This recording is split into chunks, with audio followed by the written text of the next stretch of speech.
I have big stock and I lost a lot of money when it dropped. But I also was in the game when the market went up because I started 2018. So 2020 to 2022, it went crazy. And then from 2022 to 2024, I'd say it cut in half. But if you were in it from the start, you're still up like 50%. You guys listening, this is like how he always finds positive. Even though you have different mindset, you were like, oh shit, we gotta cash in when it's going up. And it's like, we cannot complain. We gotta stay humble when it goes down. Where does the positivity come from? God and my family, I think. I'm very big on family. Everything I do, I always have my family in mind. And maybe that's where it's from. I don't know. Maybe it's just the way I was brought up. And really, I'm very proud to say, I think currently in the whole United States, there's not one dealer with more watches in stock than me. I think since I've started praying, every day is great and every day is a blessing and things just keep going up. I wish I had more like of a fixed routine. I always say it's like, you cannot just do all the morning, just pray, go to the gym, do the cold plunge, all this stuff. But the work has to be done. I still do the same work. This is just an extra to get me stronger. That's how we build the resilience. The lessons are the failures. A lot of people think, oh, I'll fail. But I fail so many freaking times and nobody gives me credit for it. There's no trophy for failing. No. But the lesson I learned because of those failures are the best lesson. If you have to give a guidance to somebody who is just opening, because a lot of people open businesses and they do not understand. Like for somebody who is starting right now or is struggling in the business, what would be your advice? Welcome to Mastering the Inner and Outer Wealth with your host, Jarek Tadla, where we dive deep into the art of building freedom from the inside out. Together, we'll uncover practical strategies, real-life success stories, and expert insights to help you master your inner wealth and create the life you've always wanted. So let's get started. Welcome to my podcast, the Mastering the Inner Wealth and Outer Wealth. Today I have a special guest, Neel.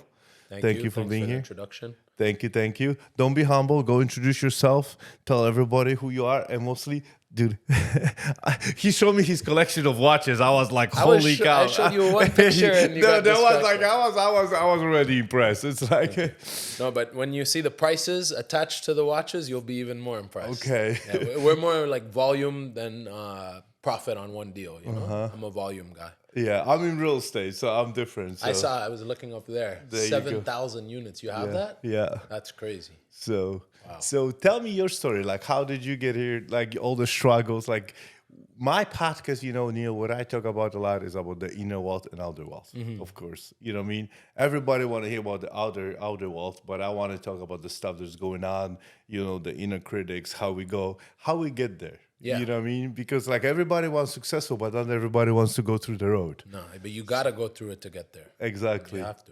How did you do it? Like how? Tell me your story. Honestly, I learned a lot growing up from my family. They're authorized dealers for 28 brands in the Caribbean, and they used to own the Richard Mille and Audemars Piguet boutique when I first started working with them. So 2017, I graduated college. I worked in New York. I got a job in real estate with one of my friend's father. And 6 days into the job, Hurricane Irma, I don't know if you remember, it was a very catastrophic hurricane, hit the Caribbean hard. So it destroyed the cruise ship terminal in St. Martin, where we had the Richard Mille store, and we have 20 other brands there. So my dad calls me, and there was a lot of looting and crime going on, after this hurricane, because people were just taking advantage. Me, I grew up there. I knew good people, but I also knew like street people, like I grew up there. So I thought that I can go home and protect my family from any crime, and like I just wanted to be the big man of the house, So I quit the job in New York. I moved back home. And while I was there, like within the first month, my dad's like, you can't just sit at home, like come to the store, work with me. So I said, sure, but really I work, there's nothing going on because St. Martin and Aruba and all these islands, they rely on the cruise ships for their tourism, for their business. But obviously the terminal was destroyed. So I was like, Dad, have you heard of Instagram? And literally, he didn't know what the word Instagram was. This is 2017. Like, it's crazy to think about. He didn't know what Instagram was. And I was like, I'm going to start you an Instagram and I'm going to see what I can do, So like 3 months into doing the Instagram, what I did is I would use like models in the Caribbean and the beach and like make it Caribbean as possible, but also like showcase the watches that he had. I grew it to like 10,000 followers, which 8 years ago, when my dad doesn't even know what Instagram is, it was a good amount. It was a good amount. I'm gonna be a little humble. No, don't be. But I was doing off these 10,000 followers easily $1 million in revenue every month for my father.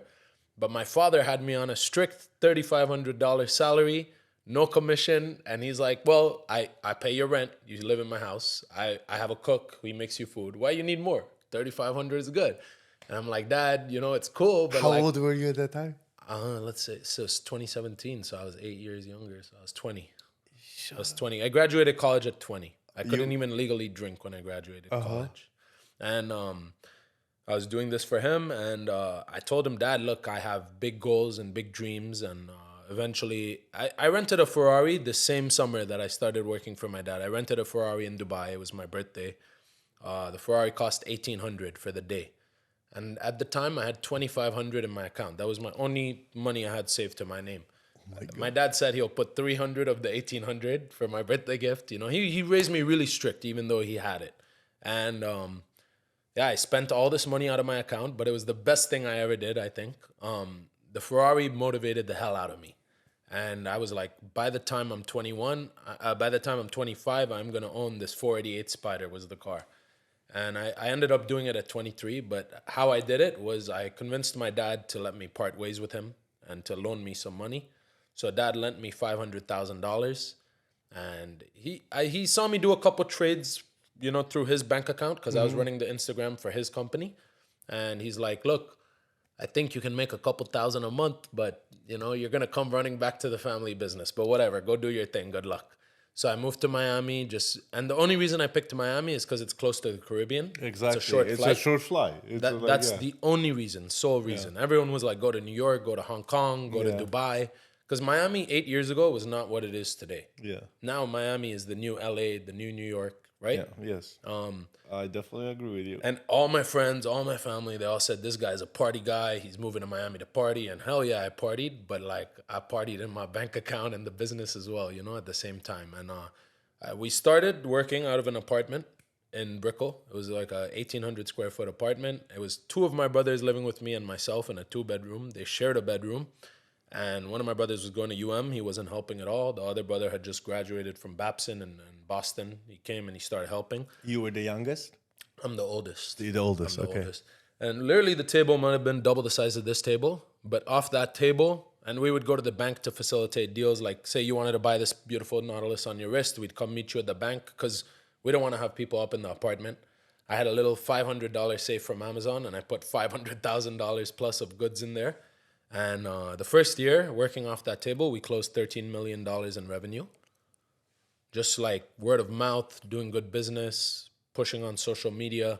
We had I think our first celebrity client that year was Food God. His name is Jonathan. I don't know if you know him. He's not even huge, but it helped us. It pushed us. It gave us the boost we needed. Year 2, I invested some of the money, got an office. We closed that year $40 million, so we tripled.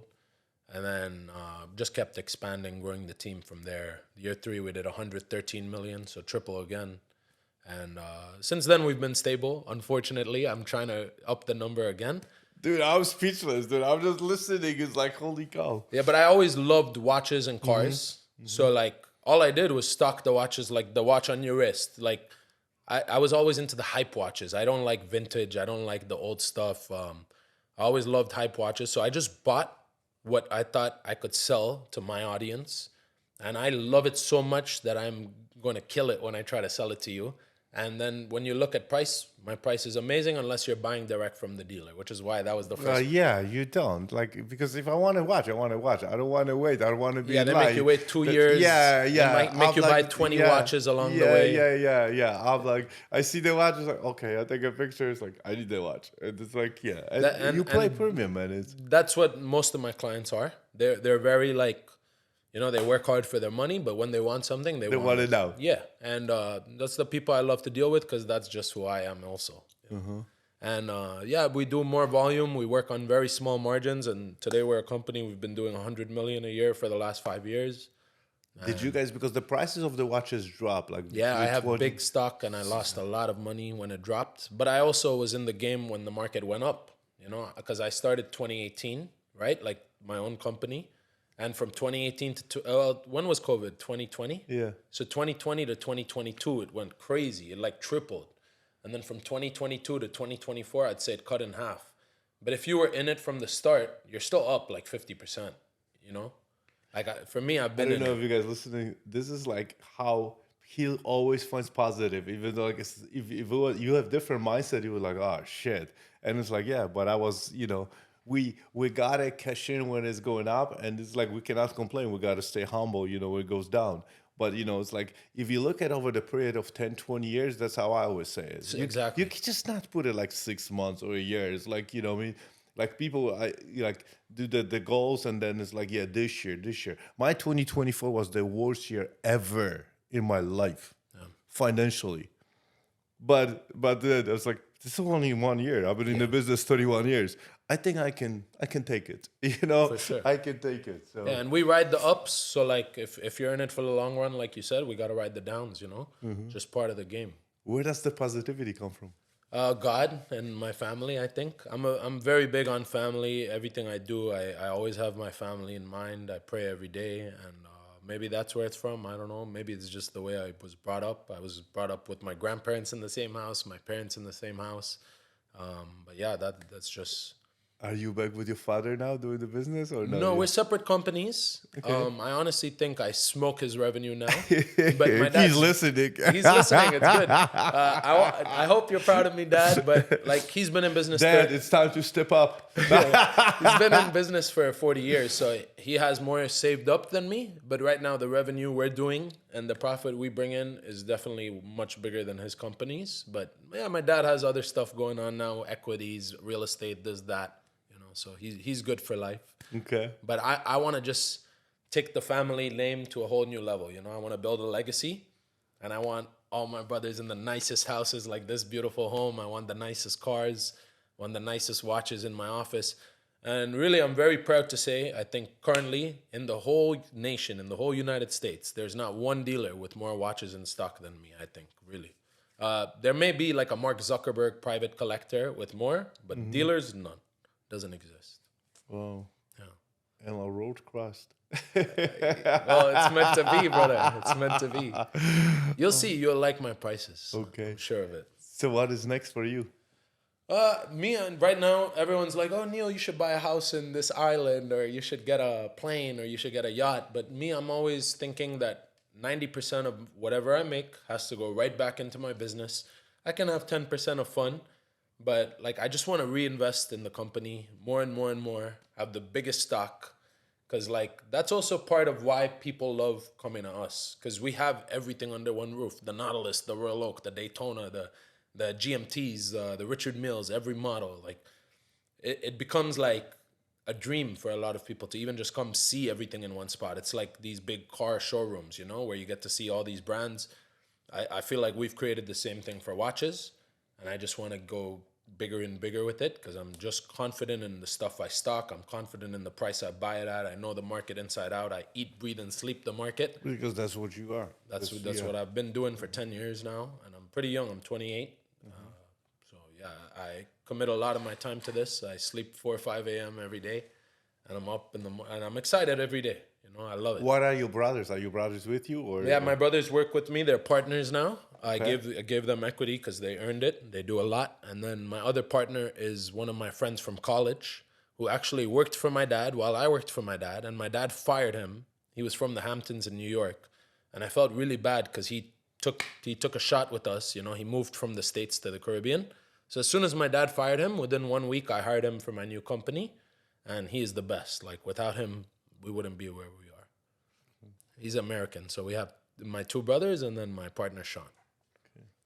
What is like the advice would you give to like a younger guys? Like if you give yourself advice right now at the age of 20 and to younger guys, what advice would you give yourself? I wish I started praying earlier. I think since I've started praying, every day is great and every day is a blessing and things just keep going up. I wish I had more like of a fixed routine. I think like being up early in the morning, which I've recently started doing, definitely helps with productivity. I am a late night guy. I get a lot of work done late at night. We buy a lot from Dubai, Hong Kong, international, so I got to be up at night for those markets. But yeah, just I think routine, God, like the gym being part of the routine, like there's a lot of stuff, like you said, for inner that you need to do for your outer to excel. But how do you tell people? Because like I always say, it's like you cannot just do all the morning, like you cannot just pray, go to the gym, do the cold plunge, all this stuff, meditate, because that's what I do. Me too. But the work has to be done. Yeah. This is like there's like we like because I'm good in praying before even open my eyes. That's how my prayer starts. And it's funny that my life changed completely when I reconnected with God. And it's funny that I still do the same work. This is just an extra to get to get me stronger. That's how we build the resilience. Yeah. But people think it's like because there's a lot of social media. It's like, oh yeah, you gotta do the meditate, workout, do the cold plunge. No. You gotta do the work. You gotta do the work. When do you start working? Like What time you mean? Yeah. Every day? I would say around like 12:30 to 1 p.m. Okay. But I think that came with time. Like when I first started, I was there at like 9 a.m. I was on the desk, As you level up, you decentralize, I call it, and I think everyone calls it. And you get employees to do roles for you, and you get the right people, and you build up the right team, and then you get more time to focus on yourself, But even before that, like before when I had to be at the desk at 9, I would just go to the gym at 9 p.m. I made it work. And I think you did the same because looking like you is insane, like that. When I grow up, I want to be like you. oh, Mr. Jarek. thank you, brother. For sure. But yeah, I think you just gotta have the drive in you to get it done. Like whatever time it is, whatever place it is, just get it done. When I'm traveling, I'm in Switzerland for a watch show, wherever I am, I still going to the gym. I don't care if they're going to the bar to drink. Yeah. I'll go join them maybe after and I have one drink. But you gotta have control and you gotta have your head on your shoulders to really achieve goals, in my opinion, right? You sound like you are like a lot more mature than you like. I've had a lot of stressful lessons and So what are the lessons? problems and we learn from them. And you see, we talk here about the lessons, the pain. It's like that's what I want to know. The lessons are the failures. A lot of people think, "Oh, I'll fail." But I fail so many freaking times. And nobody gives me credit for it. There's no trophy for failing. No. But the lesson I learned because of those failures are the best lessons. Those That's are why- trophies. That's why even we are here right now because, I almost committed suicide a few years ago. Damn. So, and having like absolutely everything. So it's like, this was like a failure. It's like, yeah, I fell, So how do you deal with all your... I mean, I think Walk me through your inner dialogue when you go like... everything negative that happens, yes, I'll be mad for 30 minutes, 20 minutes. Then I say a prayer, I try to calm myself down. And I just think of how I will not let it happen again. And then I make it a lesson that cost X amount, whatever the lesson was. And yeah, sometimes they're more expensive than other times, but we learn from it and we don't let it happen again. And if you let it happen again, once, okay, twice, you're stupid. You got to learn from the lessons and take it as a positive because it won't happen again and it could have been worse. That's how I look at it. We actually recently got scammed for $80,000. I looked at it like, okay, I could have lost $500,000. I'm glad it happened with this amount, and we took the lesson, and we won't let it happen again. Yeah, we tweak we do the same thing. We tweak the infrastructure, how we do it, because it's like my system is like so many layers, but there's always people can get together and still take the money out. But this is just the stuff that we have to go through. Yeah. We can become the victim of the circumstances, or we can, okay, I own it, I learn, and let's do it. Yeah, I think you got to be a man, push forward, and like you said, take the lesson, not let it happen again, and you're good. Could always be worse. Yeah, I think that's what keeps me positive, thinking it could always be worse. Because this literally happened yesterday. This 80,000 yesterday. okay. And I was pissed for like an hour. I yelled. It was my brother who was in charge of the transaction. I was like, bro, this is so stupid. It's so careless. But then later I'm like, don't beat yourself up, bro. It's all good. I love you. He was like, I'm going to pay you from my pocket. I was like, no, I don't want that. We're partners. We're a team. Everything I do is for you guys and myself, of course, myself also. But just don't let it happen again. We're all good and we're back at work and we probably made the money back already. I'm big in on culture. Like how do you stay in touch and how you connect with your people that you work with, your brothers and everybody else, so you everybody's on the same vision, because clearly you're the visionary.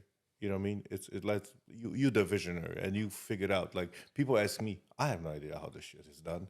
I go in this direction and I want everybody to follow. How do you motivate people and put them the same mindset that you have? Of course, money. not for my brothers and partners, but for the team. Of course, money motivates people, and you have to like, if you find good people, you have to pay them good because you want to grow your team and you want to like keep good people. You know, you don't want to have to keep training people to make them good. But besides that, I think just being like a genuinely nice person. Like I feel like I am a nice person, and they just love the environment and like, yeah, I think it comes from your cultures and values and how you're brought up. I don't think it's something you can just do. Some people are not born with it, but that's the answer to your question for me. I think just being myself. I think we are all born with everything we need. The problem is then the society and consciously or unconsciously parents, teachers, priests, friends, just take the pieces apart. Because some people are born with like divorced parents who are like alcoholic or whatever, they're in different circumstances than us. Yeah. And yeah, so I don't know. I guess for me, it was my upbringing. Okay. Yeah. Okay. I like when you're hitting the gym, like, because like when I hit the gym, I always forget about everything's going on. Same. How long does it take you to kind of like go with the flow? Well, I now I'm in the gym. I'm in the Ironman, so that's I always did the Ironmans and that's triathlon. the right? triathlon, the 2.4 mile swim, 112 miles bike, then run. Now I'm hitting the 112 gym. miles bike. One day, no. Yeah. One day. Yeah. You have 17 hours, and I always was going with the flow. And when I was going with the flow, I have the best ideas for the business and for everything else. When your ideas hits, Well, I had a lot of ideas over the last 5 years, and I opened many different companies. Like I opened a vape, one of the smoking companies with the artist Takashi 69. I opened one with Steve. I opened a charter jet company. I opened like all sorts of stuff. But honestly, I don't like when I get too creative because all these other stuff take away from my main business, Timepiece Trading. distractions. And I've realized like if I focus all my efforts there, I just do better. And so yeah, I mean, it's good. Sometimes I get good ideas for the business, like, oh, I need to hire a new role. I need to do this with my social media. Definitely, it comes while I'm working out sometimes. But also, I don't like to get too creative. Me, I'm more like I really know how to buy what I buy, and I don't even need to sell it because I bought it so good. So you understand, we make money. The same thing in real estate. I make money when I buy, not Yeah. when I sell. No, selling This is like easy. selling. Yeah. You make money when you buy, not Yeah. when you sell. It's crazy because like when I was growing up with my father in the Caribbean, I never thought there was this money in the world. I always thought, how does someone buy a Ferrari? 300,000, it sounds unachievable. I only had 2,500 to my name, but like really there's endless money out there. And if you buy right, like we just said, selling is a piece of cake, honestly. There are always buyers. There's always the sellers.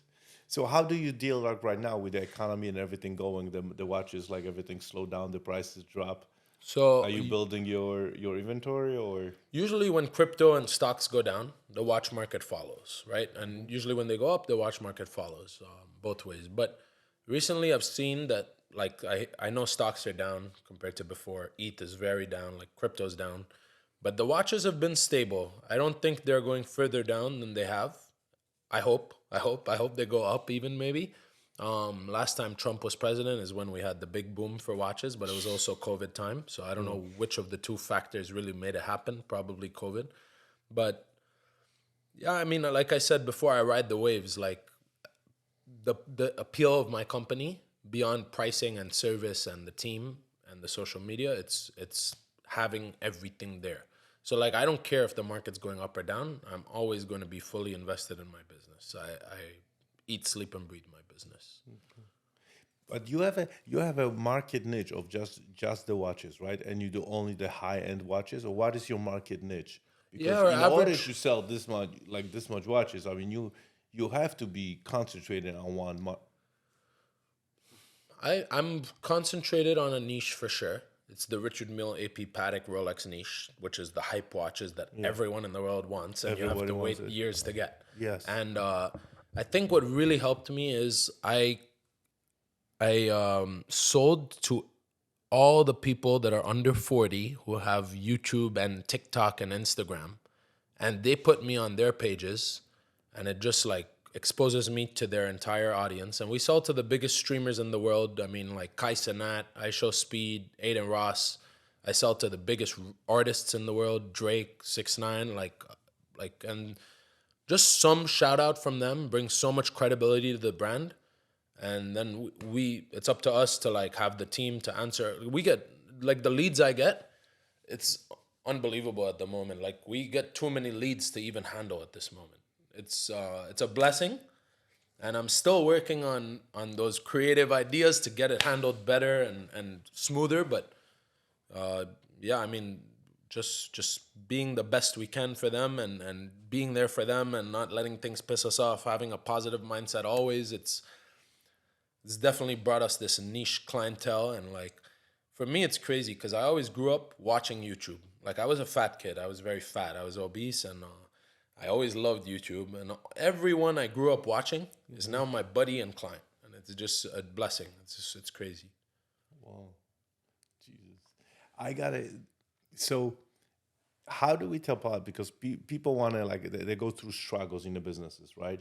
And then like you just said, you know what you know, right? And what I love about what you said, because you like, yeah, I'm selling watches, but on the end of the day, without the leads, you have nobody. No. So you in the lead generation business, and then you can turn those leads into the buyers or sales. But how do we like, if you have to give a guidance to somebody who is just opening, because a lot of people open businesses and they do not understand. It's like the cooks wants to open restaurants and he's gonna be the cook, and then he's got to run all the stuff. And he's an amazing cook, and that's why the restaurant fails. Attorneys, it's like you can be the best attorney in the world, but if you don't have clients, who cares? Yeah. Nobody knows. How do you like what's your, and I know it's mindset, there's no question asked, but what is the you think like for somebody who's starting right now or is struggling in the business, what would be your advice? Well, let's say that cook scenario that you just brought up. If I was a master chef and I want to open many restaurants, I would cook for a week and hire a chef who's qualified and train him on exactly how I cook, and then test him. Maybe on Sunday we're closed, I'll have him cook for me and my family. I'll critique him. If it's not perfect, maybe we do it again the next Sunday after he practices for another week. And you get him to the point where he's perfect. Almost no one will be as perfect as you. Nobody, as the boss. yeah. Never. Yeah. But you get him to the point where you're happy and your family says, oh, that was the best meal ever. And then boom, he's your master chef now. And you gotta, if you want to run a business, you cannot be the cook in the kitchen if you want to have a big business and expand and have multiple locations. And like I said, decentralization, I think it's very important. I'm still learning to master it.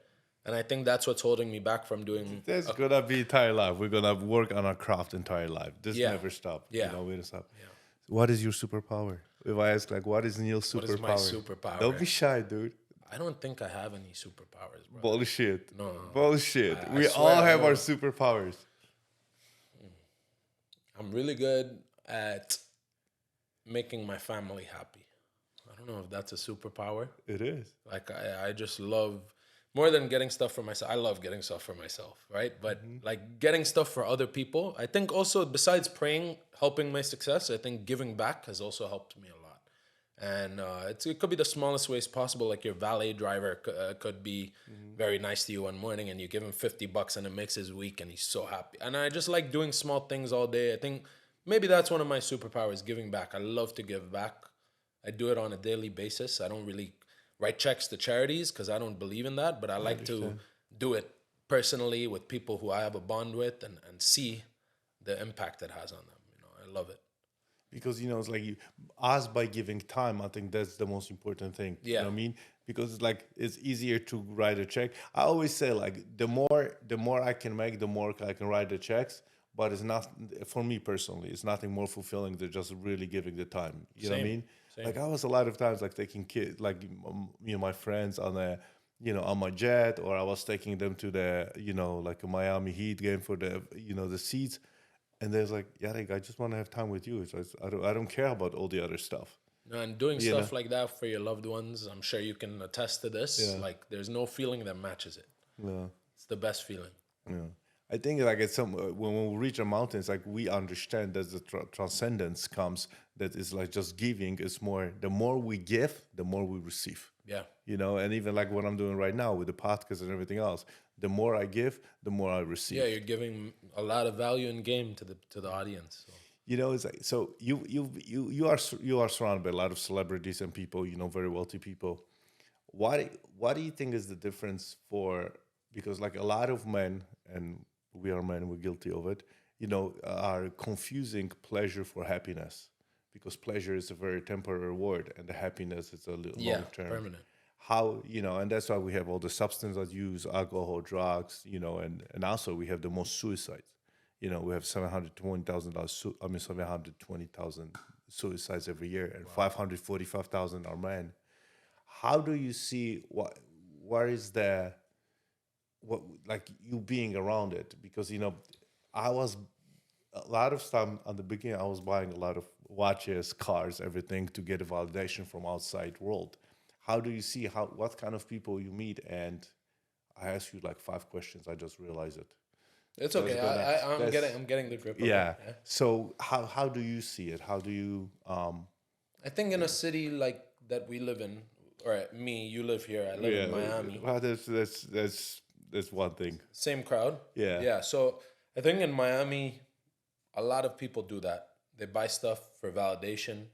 And honestly, me as the business owner, I'm completely okay. You love this shit. Yeah, I'm okay with it. Yeah. I have clients who come in and they spend they literally show me their account because they're asking for help to send the wire, and there's like 100 to 2,000, and they'll send me 99,000 for a watch, and they do it, and for them it helps their social media and their brand and whatever they say, and they write it off. I don't know what they do. That's up to them, but I love it. Keeping it real. And I used to have that feeling. Like I used to buy a lot of designer clothes and cars for validation. But I think recently I gave up on that. And like I noticed it because before my friend would buy a Ferrari, I'm like, oh, I got to go get a better Ferrari. And recently a lot of my friends are buying now Bugattis and jets and this and that. And I can afford it. But finally I've realized like, this is not a competition. I'm happy for him. I'm going to keep doing me and growing my business instead of like trying to compete with others. And recently, I think my grandpa died and he wrote a book. Sorry about that. He was an author. Thank you. And one of the famous quotes in the book was, don't compete or copy, create. And I'm really trying to live by it. That's why I have it tattooed right here. And it's helped me a lot. Being content with what you have is much more important than like comparing yourself to others, which is... And it's hard now with the social media. Yeah, I was just going to say. Because social media, it's a gift and a curse. But, like we right now using the social media for the good, want to share the message and want to help people and all this stuff. But a lot of time, the comparison game, that's the curse. And it happens to me more when I find myself pointlessly scrolling on Instagram and TikTok. That's when I feel more like I need to compete with people. So recently, what I've been doing is just I go on Instagram, I post what I post, and I close the app. Like I don't want to scroll on no feed because, it could be poisonous. It could be toxic. You have to have very good self-control to not let it be poisonous. You see, that's the pleasure what I'm talking about. That's the dopamine hit, and it's just short-lived. Yeah, it's the happiness. By giving, we just receive a lot more. So. Talk to me about the branding because I'm big about the branding. What do you think? Like, how important is it right now with the AI coming out? Is this AI gonna hurt your sales or? I don't think AI will hurt my sales. I think I need to be smart and creative and let my creative juices flow, and I have to integrate it. I have not really integrated much AI in my company yet. But I think it's going to help all the business owners. I don't know if it's going to hurt like the workforce. Maybe they'll lose jobs and stuff. But I don't think it'll affect me or my team because I'm not going to lay off anyone from the team for AI. Maybe I won't hire future people that I would have hired because AI will be able to do their job. But I think it's important. I think it's very important to stay on top of tech and trends, because that's what I did with Instagram. With Instagram with your dad? Yeah. Yeah. So that's how we have to constantly evolve. Yeah. So. And my dad's the same. Like he always, which is crazy because he didn't know Instagram, but he's the one telling me, like he's still my mentor and he's always telling me, Neel, use this AI, like watch this video. It's going to help your business. And I'm like, I'm too busy, Dad. Like, I got too much going on. I can't do this. I'm not a tech guy. But really, I'm going to get there. It's just like I said, right now I have so many leads. It's not like we're not able to get to 0 leads every day, which I want to get that done first. And then I'm going to keep working on implementing the process. Keep working on improving the process. Sorry. But you guys also, during like when you guys do the sales, there's people looking for the connections, people looking for the experience, right? Yeah. So you selling also the experience and the connection with the people, and AI cannot take that. That's the thing. That's what I keep trying to tell my dad. Like, look, Dad, they're not buying. Like, yeah, sometimes I'll put my colleague Alexandra, one of my sales girls, I'll put her in the chat with my friend Brent, whatever name. But Brent, in the end of the day, when he comes to pick up the watch, he wants a video with Neel, you know? And like, it's like, how is AI going to do that? So that's also why I'm like kind of close-minded a little on it.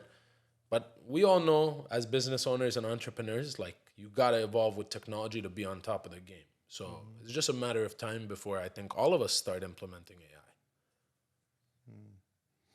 Okay.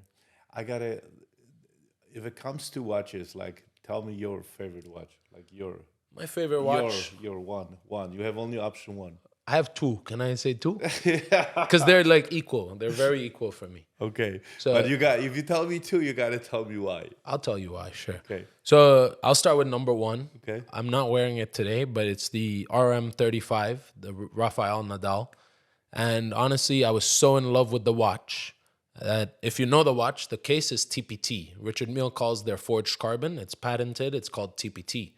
And I actually named my company after the watch because it was a TPT case. I was like, oh, what can I name the company around TPT? And I came up with Timepiece Trading.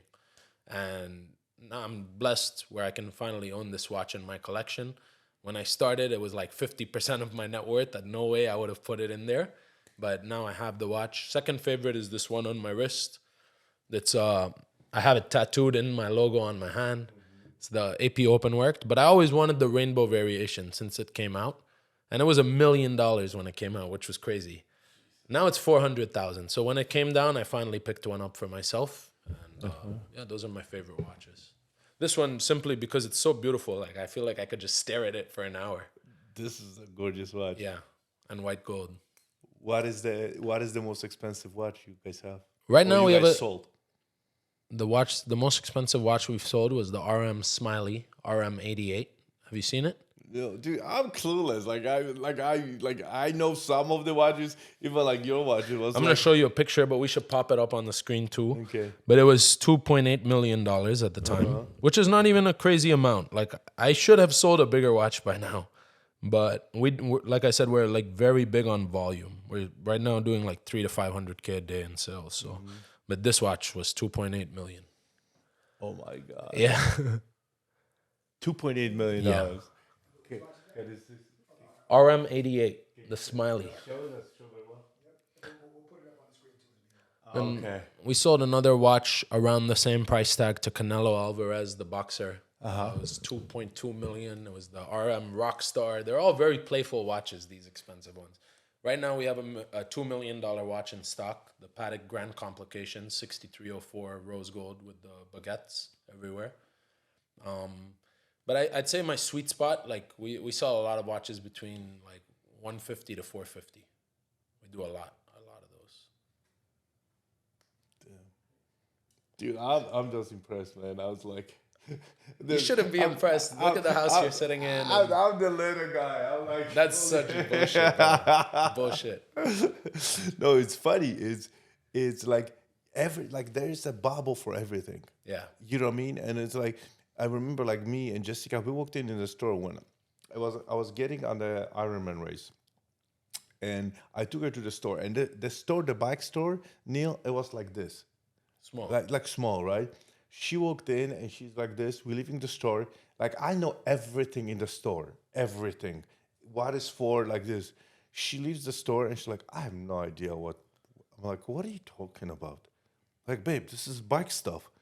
Yeah, but I didn't know anything. Like she was completely like, and I'm like, OMG. Like, No, right now. Like, there's people for everything that are in love with. Yeah, and that's what, like, when you concentrate on the one thing, you know, my office always calls me. My market niche is multi-family apartments. That's what I do. Okay. And that was like for so many years, I was doing C class and I'm moving to A class. Okay. But that's the only thing I do. And that's the only thing I concentrate. So then when I start like, developing or buying a houses or buying, Airbnbs, and it's like, my office is like, Jarek, what the hell are you doing? This is a distraction. Yeah. But this is like, no, I'm creative. Like, but this is coming away, and I need people to bring me back because I want to do this. I want to do this. And every business I got in with somebody else, it completely failed. Oh, me too. Because I've lost millions then I want people like I have the money, so I want to have people to do the money for me. If you don't do the work, it's over. Yeah. And I'm like, screw this. Like I'm the only one in my market know how to do it, but I wanted like the easier. You know what I mean? Yeah. I was doing hard money lending. I was like, and then I was like, dude, I'm telling everybody what not to do, but yet I'm doing it. So my office is like, Jarek, ding ding, distraction. Jarek, distraction. No, but it's a sweet deal. Distraction. So I go back to to the one thing. To the you know roots. what I mean? So it's really not easy. No. But then what happened is when you like in even your bubble, my bubble, you surround yourself with so many people, and everybody is just selling you like this is great, this is great, this is great. And no, honestly, every time I invest money outside of Timepiece Trading, it's negative, except like some companies that I'm running myself. Yeah. But then I'm taking away time from Timepiece Trading, and those companies are doing baby numbers compared to Timepiece Trading, And it's just like, how much can you do as, like it's best to put, they say don't put all your eggs in one basket. I say put all your eggs in one basket. Dude, I have the same thing. I'm in real estate, and it's like all my guys is like, maybe you put some money in crypto, Bitcoin, watches, stocks, in this, and I'm like all in, and it's like I might be here like residuals, like little bit money here, little bit here, but I'm big on one thing and doing one thing only. I always, but maybe in 10 years we'll be friends still, and you'll ask me. And I will have this so like... Dude, I will tell you, buy real estate. I want to get more real estate. I own a couple properties. None are rental. I own them just to use. I occupy. But I think definitely like after I get this, like I said with the chef, once I think everything's flowing without me having to be there, which I don't know when it'll be, but definitely within the next couple of years, then I will again try to spread my eggs out. But I don't know what'll happen at that point. And I hope it goes well, but there's a lot of work to be done before I try to do it again. Because I've learned from a lot of lessons already and a lot of millions of dollars. And just like you, every time I invest with others, I lose. I don't know why. How do you slow down yourself? Because our mind go 120 miles an hour. Yeah. How do you slow down yourself? Praying. I like to play video games when I'm super stressed out, believe it or not. I love to hang out with my dogs. It brings me a lot of peace. And sometimes just going to visit the family, because now I live here with my brothers. But like going to see my parents always brings me back down to earth. Like seeing how far they are in life and like how humble they are and how low they live for what they are. Like my dad drives a high-end Santa Fe. He can easily afford whatever car he wants. That's just, so I don't know. It brings me... That's our parents living below the means. That's what it is. Yeah. That's the social media, the comparison. We always want to spend the money we don't even have yet. Yeah. You know what I mean? Especially in Miami and Dubai and these big cities, I think it's such a rat race and a competition. They'll put every dollar to what did you say? Validate themselves. Validate themselves, yeah. Yeah. Yeah. How often you go to Dubai? I go 2-3 times a year. My mom's parents grew up there, and my mom grew up there. I love Dubai. I love Dubai. Seriously. If I had to live anywhere else besides Miami, it would be Dubai. Okay. We have a house there. Nice. Yeah. Thank you, Neel. Of course. Thank you. Guys. Let me shout out my business. Yeah, okay, so go ahead. That's on you, brother. It's Timepiece Trading on Instagram, TikTok, YouTube. And if you guys want to follow me and my journey, it's Neel, NEEL TPT. Thank you guys for watching. And Jarek, thank you for having me, brother. Thank you. Thank you for listening. Leave your comments and subscribe for more insights on mastering the inner and outer wealth.